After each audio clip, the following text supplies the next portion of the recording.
Channel Murtadin perlu tahu ini. Sharing ke-53 dengan topik Sudah Bau Tanah. Sudah Bau Tanah. Bapak, Ibu, saudara-saudari sekalian, Shalom. Salam damai sejahtera. Berulang kali Mbah mendapat kiriman pesan di kolom komentar. Mbah, ingatlah. Mbah ini sudah bau tanah. Maksud ungkapan ini adalah bertujuan melemahkan semangat Mbah untuk memberitakan Injil, gitu kan. Tetapi Mbah abaikan saja perasaan akibat cemooh ini. Karena Amsal 12 ayat 16 berkata, orang bijak mengabaikan cemooh. Namun Mbah merasa perlu untuk membahasnya guna mendatangkan manfaat bagi kita sekalian. Termasuk yang mencemooh itu. Arti ungkapan bau tanah di dalam cemooh itu adalah usia Mbah sudah lanjut, yang biasanya dikaitkan dengan kematian. Sudah dekat dengan saat masuk ke dalam kuburan. Ini kan tidak enak. Memang membicarakannya saja kita sudah merasakan perasaan tidak enak.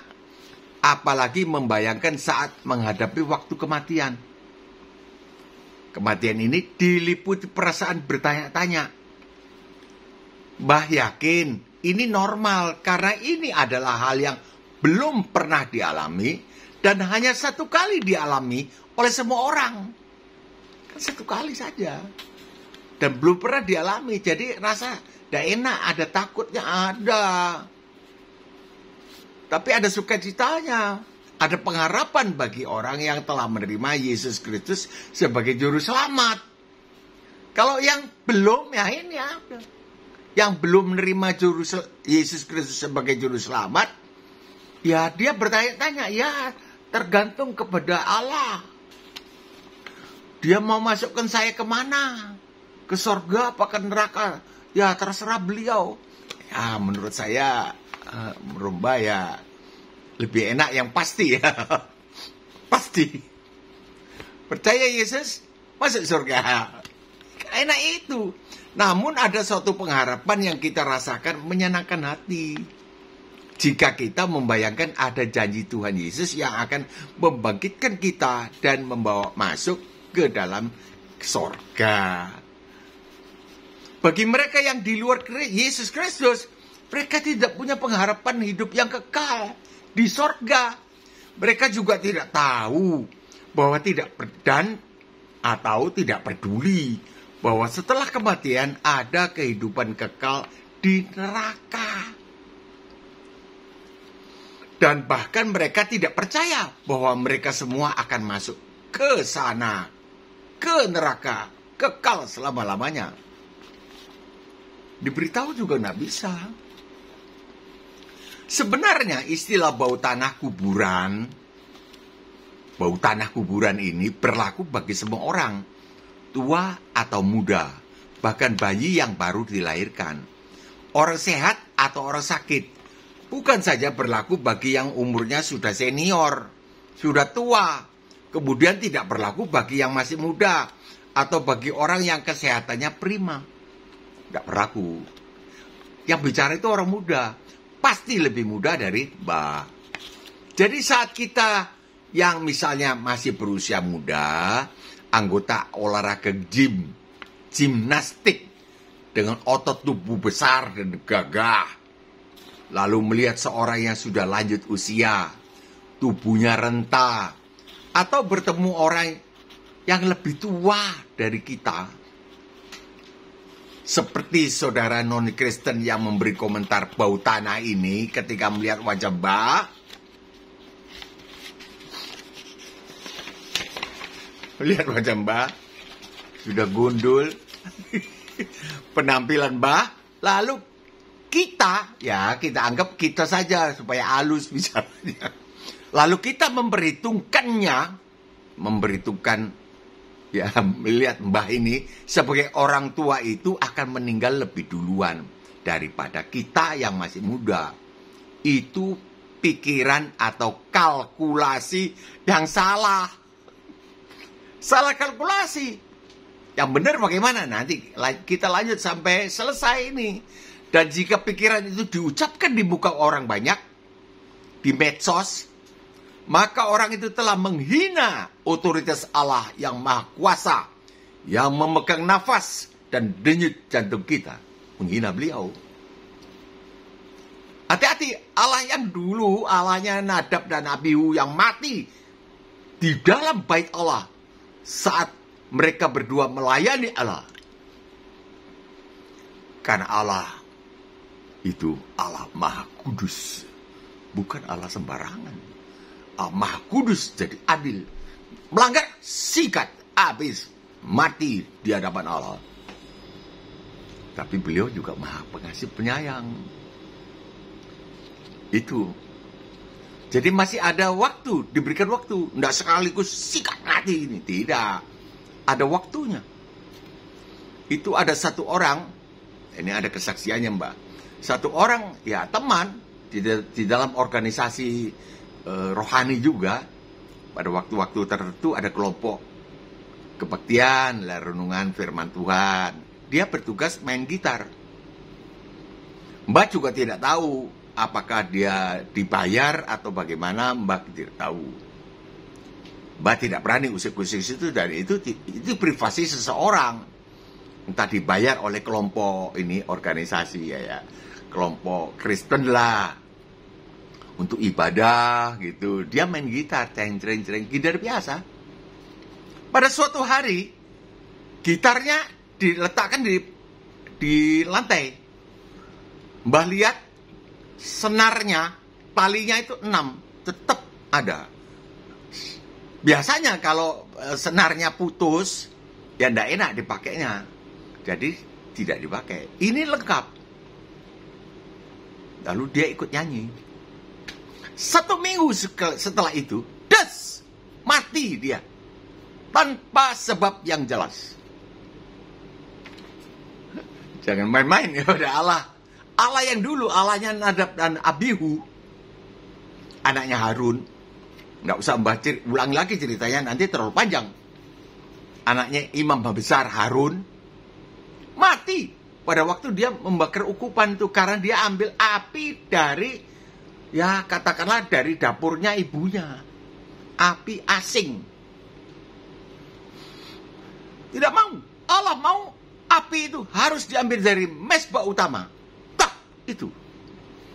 Jadi kita tidak bisa main-main dengan Allah yang begitu dahsyat. Mati ini baru tahun lalu lah. Kita harus sadar bahwa kematian bisa mencapai hidup setiap orang.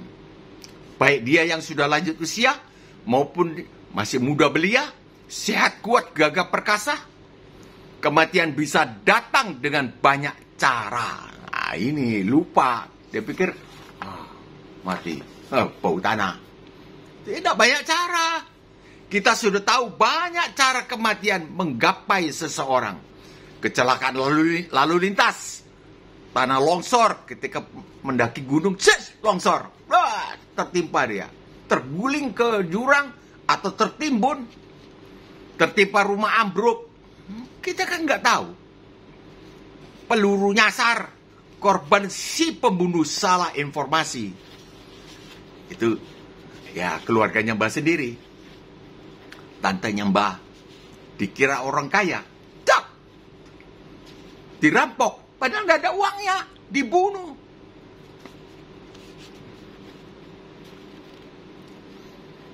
Bagaimana? Padahal orang beribadah. Orang Kristen. Kenapa bisa begitu? Nggak tahu.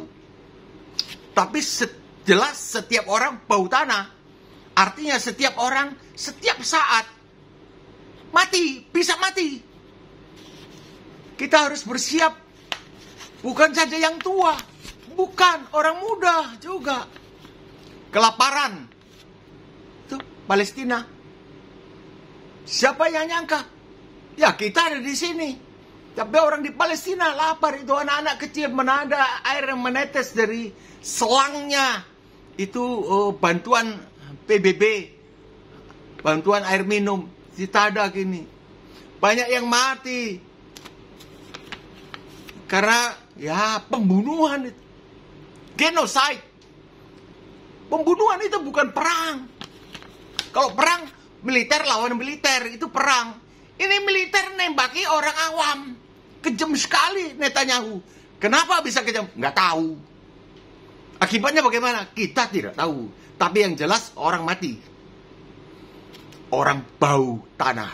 Ini topiknya kan. Korban kejahatan perang. Ya ini kejahatan perang. Katanya perang. Genocide. Bukan perang. Mr. Netanyahu bertanggung jawab untuk ini. Pembunuhan massal. Kita marah aja sudah tidak boleh. Ini pembunuhan massal. Pembunuhan secara fisik. Sakit penyakit. Ayo. Ini kanker. COVID-19. AIDS. Dan masih banyak lagi penyebab yang bisa diidentifikasi. Bisa. Belum lagi kematian oleh sebab yang tidak jelas secara jasmani. Artinya oleh sebab yang bisa kita lihat dengan mata. Jatuh dari pohon. Kepalanya kena batu. Ini kita bisa lihat. Atau oleh para medis. Wah, tidak bisa ini. Kanker. Tiba-tiba orang itu sakit ringan yang tidak diduga. Sakit ringan. Akan membawa kematian. Banyak sekali terjadi. Namun kenyataannya dia meninggal dunia. Sakit ringan saja. Kemarin dia bilang, saya mau tidur. Ya. Pada istrinya. Nggak bangun lagi. Jadi ungkapan bau tanah itu dia tidak sadar. Atau dia sedang mengeraskan hati. Atau dia BODOH. Umatku binasa karena tidak berpengetahuan. Mbah punya teman. Dia bertugas bermain gitar. Itu yang Mbah saksikan tadi. Ini di dalam naskahnya Mbah tulis juga. Cuma memang bahasan ini keluar dari Mbah sendiri. Bukan ini tulisannya orang. Bukan. Tadi sudah Mbah saksikan secara langsung. Ini menurut naskah ini. Mbah punya teman. Dia bertugas bermain gitar. Gitar biasa mengiringi kebaktian kelompok komunitas tertentu, komunitas Kristen pada setiap waktu yang telah kita sepakati, biasanya hari Rabu. Pinjem ruangan supermarket. Pada suatu kali kebaktian, Mbah perhatikan dia tidak main gitar. Gitarnya diletakkan di lantai. Kondisi gitarnya Mbah perhatikan senarnya lengkap. Dia ikut menyanyi. Pujian kepada Allah itu berlangsung tanpa gitar. Kira-kira 1 minggu kemudian dia meninggal tanpa diketahui penyebabnya. Ya kalau kita tahu, kita hubungkan dengan itu, ya memang. Lu kira gua nggak bisa pakai orang lain? Itu memuji gua? Itu kalau Mbah jadi Allah seperti itu. Barangkali. Ada lagi seorang pengusaha belum menerima Tuhan Yesus sebagai juru selamat. Dia membuka lahan. Mau dijadikan bangunan umum. Di atas lahan itu ada kuburan tua. Yang oleh masyarakat dianggap keramat. Kuburan itu dipindahkan oleh dia. Tiba-tiba salah satu anaknya, laki-laki, meninggal dunia. Tanpa sakit. Tidak bisa kita katakan kebetulan saja. Karena ini terjadi berulang-ulang. Pasti ada kaitannya dengan dunia roh. Orang muda yang kasih komentar, bau tanah. Dengerin ini. Kamu kan masih muda. Jangan gegabah bicara. Ada hubungannya dengan Allah yang Maha Kuasa atau dengan iblis. Mbah kutipkan ayat di Perjanjian Lama. Silakan bandingkan dengan peristiwa pengusaha yang anaknya meninggal setelah memindahkan kuburan itu. Yosua 6:26. Pada waktu itu bersumpahlah Yosua, katanya, terkutuklah di hadapan Tuhan orang yang bangkit untuk membangun kembali kota Yeriko ini dengan membayarkan nyawa anaknya yang sulung. Ia akan meletakkan dasar kota itu. Kalau bangun kota itu, kota Yeriko, ketika meletakkan dasarnya, fondasinya, maka anak sulungnya mati. Dan dengan membayarkan nyawa anaknya yang bungsu, sulung bungsu. Coba perhatikan sekeliling kita. Kalau nggak sulung, ya bungsu. Adik istrinya mbah, bungsu. Mati. Di sungai, bukan sungai, kanal di Jakarta. Ada hubungannya dengan si iblis. Kalau persembahannya kita, atau ibadahnya kepada iblis, tidak cukup, disikat. Anaknya bungsu. Mata mbah mengalami iparku sendiri. Tapi untung, mama mertuanya mbah, pada akhir ujung hidupnya, beliau terima Tuhan Yesus. Bukan main. Itu pekerjaan Allah Bapa yang ajaib sekali. Tidak bisa kita main-main. Dengan membayarkan nyawa anaknya yang bungsu, ia akan memasang pintu gerbang. Jadi kalau sudah selesai bangunan itu, pasang pintu gerbangnya, anaknya yang bungsu mati. Ini sumpahnya Yosua. Kita tidak akan bahas, tapi ada hubungannya kan. Iblis juga memakai cara-cara begitu. Ada pula orang pria setengah baya, setengah tua maksudnya, sehat, meninggal di dalam posisi wajahnya saja tercelup ke dalam air. Seperti ada orang yang memaksanya. Tercelup ke dalam bak kecil tempat air bilas. Air cebok. Di sebelah toilet jongkok model lama. Model lama yang model-model kampung lah itulah. Tadi malamnya mbah mengabarkan Injil kepadanya. Namun dia tolak dengan kasar. Menurut sebagian orang, bapak yang meninggal ini merupakan wakil generasinya, menggenapi perjanjian antara nenek moyangnya dengan iblis. Bahwa setiap generasi akan mati di air sebagai imbalan atas pemberian ilmu dari iblis. Itu nenek moyangnya. Jadi setiap generasi das mati di air. Termasuk generasiku. Tidak dong. Darah Yesus. Segala cilaka, kutuk itu. Yesus Kristus itu telah menjadi kutuk. Menjadi terkutuk. Bagi kita. Saya mau. Nggak berlaku ya, setan. Nyah kau. Tidak berlaku. Bagi keturunanku tidak berlaku. Sebagai imbalan dari pemberian ilmu dari iblis. Iblis tetap melaksanakan perjanjiannya. Turun-temurun ini. Bapak tadi mati di air.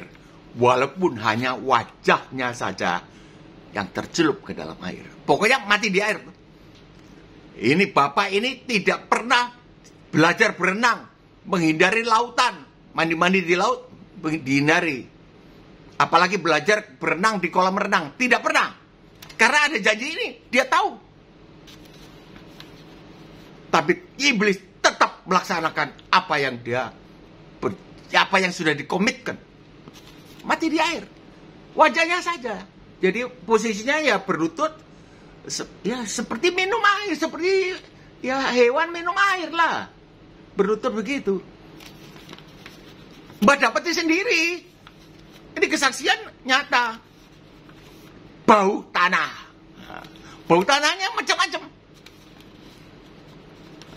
Wajahnya saja yang tercelup ke dalam air di bak cebok toilet jongkok. Jadi bahasanya mbak ini ada kesaksiannya, nyata. Bukan khotbah yang teoritis, bukan. Mbak ini orang biasa, orang awam. Tapi disuruh memberitakan Injil. Termasuk ini. Jangan ada hubungan dengan iblis. Ilmu apa saja.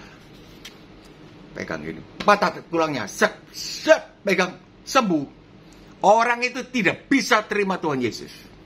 Di Injil kayak apa saja tidak bisa, tidak mau. Karena itu tadi sudah mengalami mujizatnya iblis. Tidak bisa. Itu pengalamannya Mbak. Coba saja. Tidak ada dalilnya. Seandainya dia mau menerima Yesus Kristus sebagai juru selamatnya, pastilah iblis tidak berkuasa atas dia. Itu mati di air setiap generasi. Karena Yesus Kristus telah menggantikan posisinya menjalani kutuk bagi dia. Galatia 3:13. Kristus telah menebus kita. Kita ini ditebus, artinya diambil, dibayar. Anjing kita lepas. Ditangkap orang. Pak, itu anjing saya, Pak.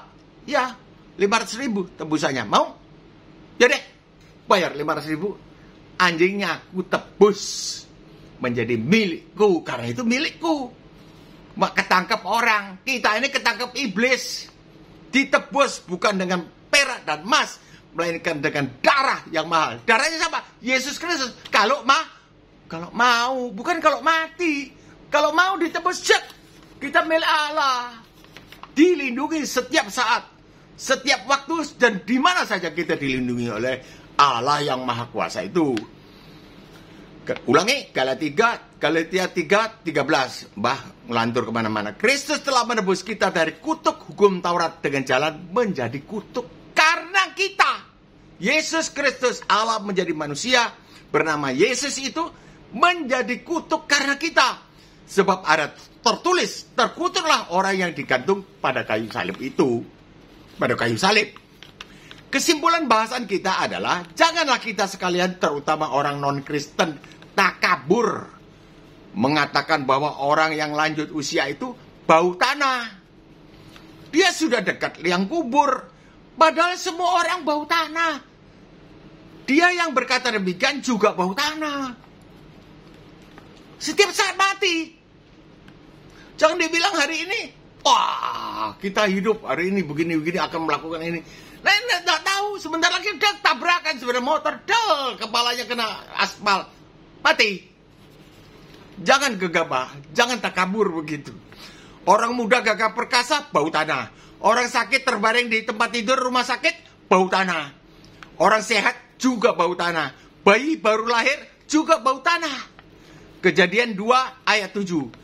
Ketika itulah Tuhan Allah membentuk manusia itu dari debu tanah dan menghembuskan nafas hidup ke dalam hidungnya, yakni rohnya Allah.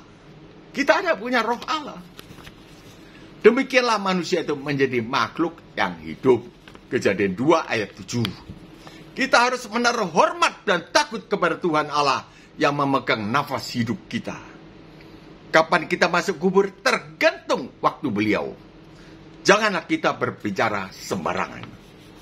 Ayat 12 ayat 7. Tetapi bertanyalah kepada binatang. Tanya kepada binatang. Maka engkau akan diberinya pengajaran. Artinya kalau kita melihat binatang, kita bisa belajar. Kepada burung di udara, kita melihat burung di udara, kita bisa belajar. Apa? Maka engkau akan diberinya keterangan. 10. Bahwa di dalam tangannya, tangan Allah, Tuhan Allah, terletak nyawa segala yang hidup dan nafas setiap manusia. Matius 10:28. Dan janganlah kamu takut kepada mereka yang dapat membunuh tubuh, tetapi yang tidak berkuasa membunuh jiwa. Tidak berkuasa membunuh tubuh bisa. Bau tanah. Takutlah terutama kepada dia yang berkuasa membinasakan baik jiwa, maupun tubuh di dalam neraka. Mari kita takut kepada Allah yang hidup. Kita tidak bicara sembarangan. Sampai di sini dulu. Mohon undur diri. Kiranya turunlah segala berkat rohani, jasmani, dan ekonomi yang berkecukupan kepada para pendengar video ini serta keluarganya, termasuk orang yang mengunggah sudah bau tanah. Ingatlah, sadarlah. Termasuk itu Tuhan Allah di dalam nama Yesus Kristus memberkati dia. Dalam nama Tuhan Yesus berdoa. Amin. Jika berkenan berlangganan, tekanlah subscribe. Jika lo suka, tekanlah like atau jempol yang ke atas. Jika lo ingin menolong keluarga atau saudara-saudara yang lain, kiranya bagikanlah video ini. Jika ingin berkomentar, terima kasih sebelumnya. Koreksi Mbak atau apresiasi. Sampai jumpa besok, insya Allah. Shalom.